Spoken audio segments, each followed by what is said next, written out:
یہ ہمیشہ سازشیں کرتے تھے انہوں نے. میں تو اپنے اداروں کو 15 سال پہلے میں نے بتایا تھا کہ بھائی یہ چیک کریں یہ 22,000 بلوچستان کے رہنے والوں کو کس طرح انہوں نے ریزیڈینشل ویزے دیے ہوئے ہیں دبئی والوں نے. میں تو اوپنلی کہتا ہوں جو پاکستان کا دشمن ہے اس کو دشمن کہتا ہوں. اور میثاق جمہوریت کی بات کی ہے شہباز شریف صاحب نے. دیکھیے میثاق جمہوریت اس سے پہلے ہوا تھا پیپلز پارٹی اور نون لیگ کے درمیان اور نوابزاد صاحب کی پارٹی کے درمیان. تو میثاق جمہوریت سب سے پہلے توڑا تو ان کے بھائی نے تھا میاں نواز شریف نے. وہ کوٹ پہن کے یوسف رضا گیلانی کے خلاف چلے گئے تھے عدالت میں. تو یہ تو میثاق جمہوریت توڑنے والے ہیں خود. اب کس منہ سے لوگوں کو دعوت دے رہے ہیں. دوسرا میرا ایشو ہے ایک میں پاکستانی ہوں, مجھے محبت ہے میری دھرتی ہے کہ میاں شہباز شریف صاحب نے پچھلے سال کہا تھا کہ سندھ طاس معاہدہ اگر انڈیا نے معطل کیا منسوخ کیا تو ہم جنگ تصور کی جائے گی. تو بابا وہ چناب روک دیا ہوا ہے انہوں نے, اور وہ چناب کا پانی جو ہے وہ سرنگ کے ذریعے ایک بڑے منصوبے کے تحت بیاس میں ڈالنا چاہتے ہیں. پھر آپ کو پتہ ہے یہ آپ کے قصور کے سامنے بیاس پہ اور اس کو جب ستلج ملتا ہے تو وہاں انہوں نے باکھڑا ڈیم بنا رکھا ہے, اور باکھڑا ڈیم بہت بڑا ڈیم ہے. تو وہ اس ڈیم کے ذریعے بہت سی زمینوں کو سیراب کرنا چاہتے ہیں. میری حکومت تو اس پہ کیوں نہیں بول رہی بھائی؟ اس کا بھی تو ضامن ورلڈ بینک تھا سندھ طاس معاہدے کا. تو شہباز شریف صاحب اس انڈیا کی بھی خبر لیں. بالکل صحیح صاحب. بھی ذرا سلامی کر لیں کہ ان کی شادیوں میں مانا مودی جی بڑے ذوق شوق سے آتے تھے, بڑی پگڑیاں ساڑیاں تبادلے ہوتے ہیں, لیکن یہ ملک کی بات ہے. نہیں لیکن وہ مدر بلال صاحب وہ پرانی وہ تو کافی پرانی بات ہے نا اب ساڑیوں والی. اس کا تو اب میرا خیال ہے حوالہ اس لیے نہیں دے سکتے کہ پچھلے سال جو ناکو چنے چبوائے انہی کی حکومت تھی, تو میرا خیال ہے وہ تو اب بات پرانی ہوگی نا. وہ ناکو چنے کسی اور نے چبوائے ہیں, ان کے پاس میں ہوتا تو یہ تو پھر گلے مل لیتے. وہ اور لوگ ہیں یار جنہوں نے ناکو چنے چبوائے ہیں. اچھا صحیح ہے, بالکل بالکل ٹھیک ہے. ان کی حکومت تھی. مظہر صاحب اس پہ آئیے نا, مجھے بتائیں کہ جو دعوت دینے کی بات کی ہے بس رسمی سی بات ہوگی یا کوئی سنجیدگی سے اس کو آگے لے کے بھی چلا جائے گا میثاق جمہوریت اور معیشت کے لیے؟ دیکھیں حکومت اور اپوزیشن میں ہمیشہ ایک تو پہل حکومت کو کرنی ہوتی ہے, کر لی انہوں نے, اور انہیں رستے ہموار کرنے ہوتے ہیں. ایک طرف آپ اپوزیشن کے لوگوں پہ مقدمات بھی بنائیں, ایک طرف آپ ان پہ ظلم بھی روا رکھیں, ایک طرف آپ ان کے گھروں پہ چھاپے بھی مارے, اور دوسری طرف آپ کہیں آؤ جی بیٹھو جی روٹی کھاؤ چائے پیو اور مل کے چلتے ہیں. اس طرح نہیں ہوتا. پاکستان میں یہ جو معیشت ابھی ناکام ہوئی ہے اس کی بڑی وجہ یہ ہے کہ پاکستان میں سیاسی عدم استحکام ہے, اور جب تک سیاسی عدم استحکام رہے گا اس وقت تک داخلی انتشار بھی کنٹرول نہیں ہو سکتا, اور آپ کے معاشی حالات بھی کنٹرول نہیں ہو سکتے, بہتری نہیں آ سکتی. تو آپ کو سیاسی استحکام لانے کے لیے اپوزیشن کے لوگوں سے کوئی پیار محبت بھی کے ساتھ ہاتھ بڑھانا چاہیے. یہ تو نہیں ہے کہ آپ چھتر بھی اپنے پاس رکھیں اور لوگوں کو گولیاں بھی ماریں اور کہیں کہ گولیاں کھانے والے آ کے بیٹھ بھی جائیں اور آپ سے بات بھی کریں. ایسے نہیں ہوتا. یہ غلط چیز ہے کہ آپ ظلم بھی روا رکھیں اور پیار محبت کی باتیں بھی کریں. ایک ہی چیز چلتی ہے نا, یا ظلم چلا لیں یا پیار محبت سے ملک چلا لیں. بالکل صحیح ہے. اچھا مجھے جواد فیض صاحب ایک تو اس پہ ضرور بات کیجئے گا کہ اپوزیشن نے بھی اس کو گرین سگنل کہا ہے, اس پہ گرین سگنل دیا ہے, ایک تو اس پہ ضرور بات کیجئے گا. دوسرا حکومت جانے کی باتیں کیوں شروع ہو گئی ہیں سر اتنی زیادہ؟ اس میں کوئی حقیقت ہے یا بس ویسے ہی؟ دیکھیں 2-3 باتیں میں ضرور کہنا چاہوں گا, اگرچہ بکھرے پڑے ہیں سینکڑوں عنوان میرے آگے, لیکن ایشو یہ ہے کہ ابھی مظہر بلال صاحب نے کہا کہ جو ہندوستان کو ناکو چنے چبوائے ہیں وہ تو کسی اور نے چبوائے ہیں, انہوں نے تھوڑی چبوائے ہیں. تو چلیں یار یہ وہ بھی تو نہیں ہے نا جو اسمبلی کے فلور پہ انہوں نے یہ تو نہیں کہا کہ کیا میں ہندوستان پہ حملہ کر دوں, اور پیچھے پھر ایسے ہی لوگ جو بیٹھے ہوئے تھے وہ ڈیسک بھی بجا رہے تھے.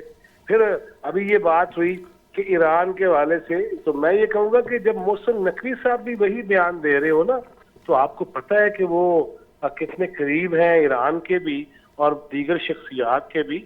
تو اگر وہ بھی یہ کہہ رہے ہیں تو ایران سے بات چیت کے بغیر وہ نہیں کہہ سکتے. میں چلے اس کچھ نقطے کو یہیں پہ چھوڑ دیتا ہوں, آگے بحث نہیں لے کے جاتے. تیسری یہ بات ہے کہ دیکھیے جب مذاکرات کی بات ہوتی ہے اور ابھی کہا گیا جی گولیاں چلائیں, وہ کتنی گولیاں آج تک مجھے تو سمجھ ہی نہیں آ سکی کہ جو لوگ خود شہداء کے جنازوں میں نہیں جاتے, جن کو میت والے گھر میں جانے سے پیرنی صاحبہ نے منع کر رکھا تھا, وہ گولیوں کی بات کرتے ہوئے اچھے نہیں لگتے. رانا ثناء اللہ سے پوچھ لینا کون سا کیس تھا اس کے اوپر, کس نے ڈالا تھا؟ اللہ کو حاضر ناظر جان کے ہی کیس ڈالا گیا تھا نا, تو پھر اللہ تعالیٰ کو حاضر ناظر جان کے پھر کیا ہوا؟ لہٰذا میں سمجھتا ہوں کہ یہ باتیں کرنے کی بجائے آگے بڑھنے کی کوئی صورت ہونی چاہیے, آگے بڑھنے کا کوئی راستہ ہونا چاہیے. اور اگر ماضی میں کسی سے بھی غلطیاں ہوئیں تو جیل سے ایسی اترواؤں گا, فلاں اترواؤں گا, فلاں اترواؤں گا. میں نہیں جاتا جو ہے وہ جاپان اور جرمنی کی سرحدوں پہ, میں نہیں جاتا کٹے بچوں پہ اور مرغی کے انڈوں پہ, میں اس طرف بالکل نہیں جانا چاہتا. میں تو اس طرف جانا چاہتا ہوں کہ میں نے خود جب جیل میں پوچھا عمران نیازی صاحب سے کہ اسرائیل کی مذمت ہی کرتے ہیں تو انہوں نے مذمت نہیں کی. تو مجھے یہ جو تضاد نظر آتا ہے نا پی ٹی آئی کے اندر بھی اور ان کی قیادت کے اندر بھی, میں اس طرح بھی چلے نہیں جاتا دوبارہ سے. میں آگے بڑھتا ہوں. آپ یہ کہہ رہے ہیں کہ اگر میثاق معیشت کی بات کر دی گئی ہے تو یار اسپیکر کے چیمبر میں ان کے ایم این ایز موجود ہوتے ہیں اپنے کام کروانے کے لیے, وزراء کے دفاتر میں چیمبرز میں موجود ہوتے ہیں ان کے, لیکن ملک کے لیے نہیں بیٹھنا. اپنے ذاتی کاموں کے لیے ضرور بیٹھ جانا ہے, اپنے ٹی اے ڈی اے کے لیے ضرور پہنچ جانا ہے, اپنی گاڑی چینج کرنے کے لیے اور اپ گریڈڈ کروانے کے لیے ضرور پہنچ جانا ہے. لیکن ملکی معاملات کی بات آئے گی, بین الاقوامی ایشوز کی بات آئے گی, پھر نہیں میں نہ جیسا میرا قائد چھوڑو پہلے. وہ بھائی قائد چھڑوا رہا ہے تو پھر اپنے کام نہیں چھوڑو نا. لہذا یہ بہت ساری ایسی چیزیں ہیں, میں حکومتی لیول پہ بھی کہوں گا بہت ساری ایسی چیزیں ہوں گی جس کے بارے میں گفتگو کر سکتے ہیں میرے دوست اور اپوزیشن کے اسپیشلی. لیکن مسئلہ پھر وہی ہے کہ ہم نے مسلسل 35 سال مجھے ہو گئے ہیں یہی کچھ دیکھتے ہوئے, یہی کچھ کرتے ہوئے کہ جو اپوزیشن میں ہوتا ہے وہ حکومت کی نہیں مان رہا ہوتا, جو حکومت میں ہوتے ہیں وہ اپوزیشن کو نیچا دکھا رہے ہوتے ہیں. میرا خیال ہے اس سے اب نکل جانا چاہیے. ہم تو عمر کے اس حصے میں آ رہے ہیں کہ بھائی جی ہوتے بچے بھی اونچی بولن تو اسی سائڈ پہ ہو جانے ہیں, اور یہ جو بچے اونچی بولے اور ہم سائڈ پہ ہوتے ہیں, یہ طرز تخاطب کا طرز تکلم کا صحرا جس کے سر جاتا ہے نا, وہ آج جیل میں ہے. اوے پھڑ لاں گا, اوے چھڑاں گا نہیں. اور پہلے اخبارات ہوا کرتے تھے, پہلے ہم رپورٹر خبر بناتے تھے, سب ایڈیٹر چیک کرتا تھا, نیوز ایڈیٹر کے پاس جاتی تھی, چیف نیوز ایڈیٹر اور ایڈیٹر اور چیف ایڈیٹر کے پاس جاتی تھی. اب ہم نے جب دیکھا کہ سوشل میڈیا میں الیکٹرانک میڈیا ہے, وہ میں مونچھوں سے پکڑوں گا, میں تمہیں یہاں سے پکڑوں گا, میں تمہیں وہاں سے پکڑوں گا. میں نہیں چاہتا کہ عائلہ ملک کو وہ کیا کہتے تھے کہاں سے پکڑوں گا, لیکن یار اپنے مخالفین کو تو کہاں سے پکڑنے کی باتیں کرتے تھے. لہذا وہ جو طرز تخاطب بگڑا ہے نا بھائی جان, میرے نال دا بندہ تے اپنے 10 سالہ بیٹے تو بھی ڈر جاندہ جے کہ تو طلاق تے آ جاتا ہے. یہ سارا کچھ دیکھ کے کہ کس طرح طرز بگڑی اور طرز تخاطب بگڑا. لہذا ہمیں سب کو اس طرف جانا چاہیے, نہ کہ میں یا کوئی اور کسی بھی قسم کا کسی طرفداری کا مظاہرہ کرے. میرا خیال ہے اپنی ہمیں مستقبل کا, بچوں کا, ملک کا سوچنا چاہیے, آگے بڑھنے کی کوشش کر لینی چاہیے. بالکل صحیح ہے. بریگیڈیئر صاحب, سر میں نے سوال تو فیض صاحب سے پوچھا تھا, لیکن چلیں آپ بھی مجھے بتائیے کہ حکومت جانے کی باتیں ہو رہی ہیں, کچھ حقیقت ہے اس معاملے میں؟ پہلے میں ایک دو کامنٹ کرنا چاہ رہا ہوں. دیکھیں بات یہ ہے کہ بالکل جو سیاسی فضا ہے وہ ٹھیک ہونی چاہیے. سیاسی فضا آپ کی ٹھیک ہوگی تو آپ دیکھیں گے کہ معاملات پولیٹیکلی آگے چلیں گے. پھر ہو سکتا ہے کہ یہ پولیٹیکل پارٹیز بیٹھ کے میثاق جمہوریت بھی ہو جائے, آل پارٹیز کانفرنس میں یہ سارے اکٹھے آ کے بیٹھ جائیں, وہ بڑا اچھا پازیٹیو ڈیولپمنٹ ہوگی. لیکن کچھ سی بی ایم بھی تو کچھ ہونے چاہیے نا, کہ جس کی وجہ سے کچھ وہ انوائرمنٹ کریٹ ہو. پہلے 1 سال پہلے سے تو ہم بہت بات کرتے تھے سی بی ایم کی, اب ہم نے وہ بھی بات کرنی جو ہے وہ چھوڑ دی ہے کہ بھئی جب پتہ ہے کہ کچھ ہونا نہیں ہے تو ٹھیک ہے, لیٹ نیچر ٹیک اٹس اون کورس. بات یہ ہے کہ آپ نے یہ سوال کیا کیا تھا میرے سے پہلے؟ میں سر یہ حکومت جانے کی جو باتیں ہم سن رہے ہیں, کیا وجوہات ہو سکتی ہیں؟ جی میں یہ سمجھتا ہوں کہ کیونکہ یہ معیشت کی جو صورتحال ہے, اکانومی کی جو حالت, اور اس سچویشن میں جو بجٹ بھی آیا ہے جس کے اوپر میں اوور آل کچھ اچھی چیزیں آئی ہیں, بالکل کوئی شک نہیں ہے, میں نے آج پوسٹ بھی لگائی ہے, there are some positive things in the budget also, لیکن اوور آل ایک سینس آف ڈپریشن ہے ملک میں کہ جناب پاورٹی لیول بہت بڑھ چکے ہیں لوگ. آج یہ فگر تھا کہ 2025 میں پڑھ رہا تھا 7 لاکھ پاکستانی جو ہے وہ ملک چھوڑ کے چلے گئے, ظاہری بات ہے in search of better opportunities in life. تو دہشت گردی آپ دیکھیں کتنی ہے اپنا کے پی میں, بلوچستان میں. تو اوور آل ایک سینس آف ڈپریشن اور ایک مایوسی والی کیفیت تو ہے عوام میں. تو لہذا ایسے کیسز میں کیا ہوتا ہے کہ بلیم جو ہے وہ نہ آپ پہ آئے گا نہ میرے پہ آئے گا. یاد رکھیں, anything happening in the country good, the Prime Minister gets the credit. Anything happening bad, the Prime Minister gets the discredit because he is the chief executive of the country. یہ یاد رکھیں. آپ یہ نہیں کہہ سکتے اور جی ان کے پیچھے وہ ہیں ان کے آگے وہ ہیں. نو, ایسی کوئی بات نہیں ہے بھائی. جو چیئر میں ہے he is responsible for anything good and bad in the country.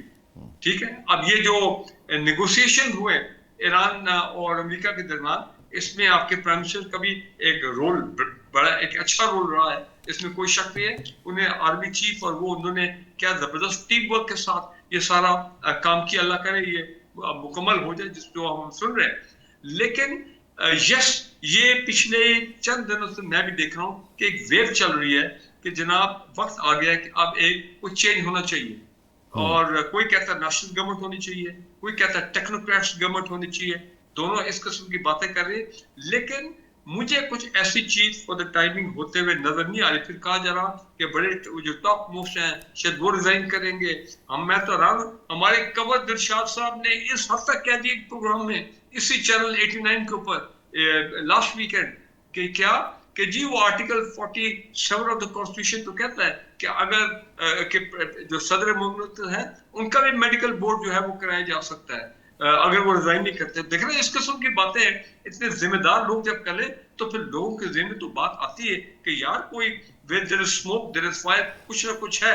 بالکل ٹھیک ہے سر. جو میں سمجھتا ہوں جو جس طرح یہ پیپل پارٹی نے ایک اچھی پولیٹیکل میں دیکھ رہا ہوں کہ انہوں نے گیو اینڈ ٹیک کیا ہے کہ بے نظیر انکم سپورٹ پروگرام 835 ارب روپے کروانے میں وہ کامیاب ہو گئے, جبکہ وی ول شور کہ بی آئی ایس پی جو ہے یہ پروونسز کو دیا جائے گا اور ان کو کہا جائے گا کہ آپ خود اس کو نبیڑیں, خود ذمہ دار ہوں, خود فنڈ کریں تاکہ یہ پیسہ کہیں اور لگے. لیکن آپ دیکھیں کہ ہیلتھ اور ایجوکیشن میں کوئی پرائیورٹی نظر نہیں آ رہی ہے. بی آئی ایس پی میں 835 ارب روپے ہو گیا. اور مزے کی بات یو ایس بجٹ میں ٹھیک ہے پازیٹیو بڑا ہے, آپ کا ریئل اسٹیٹ کنسٹرکشن سیکٹر جو ہے وہ اب بڑا اچھا اٹھے گا, بہت ڈپریشن میں تھا پچھلے 5 سال سے. لیکن پاورٹی کا ایک سٹینڈرڈ, ایک تھریشولڈ کیسے پاکستان میں چینج کر دیا گیا ہے.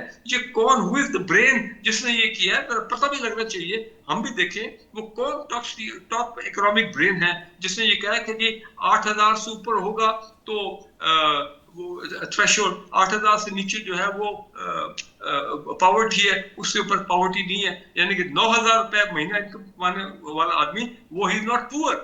اور پھر بھی 29% آفیشیل پاورٹی کا ریٹ ہے. انٹرنیشنل اسٹینڈرڈ میں اٹ از ناؤ اباؤٹ 45%. سو یہ تمام چیزیں جو ہے نا اس کی وجہ سے لوگوں میں یہ آ رہا ہے کہ ایک وقت آ گیا ٹائم فار اے چینج, چاہے وہ نیشنل گورنمنٹ ہو چاہے ٹیکنوکریٹ گورنمنٹ ہو. میں تو حیران ہوں کہ بڑے بڑے سینئر ہمارے سیاستدان وہ اپنے انٹرویو میں کہہ رہے ہیں کہ جناب آپ ریزائن کر رہے. بڑے بڑے ہمارے یہ جو رائٹرز ہیں, کالمسٹ ہیں, وہ بار بار انڈیکیٹ کریں کہ بجٹ کچھ ہونے والا ہے, کچھ ہونے والا ہے. سو یہ اس قسم کا ایک ماحول ہے. تو میں یہ سمجھتا ہوں کہ پہلی امپورٹنٹ چیز ہے بالکل political stability. C B M یار یہ خواتینوں کو جو جیل میں رکھا ہوا ہے ان کو یار باہر نکالو, ٹھیک ہے نا, from that point of view, تاکہ کہیں نہ کہیں ٹیمپریچر جو ہے وہ نیچے ہو.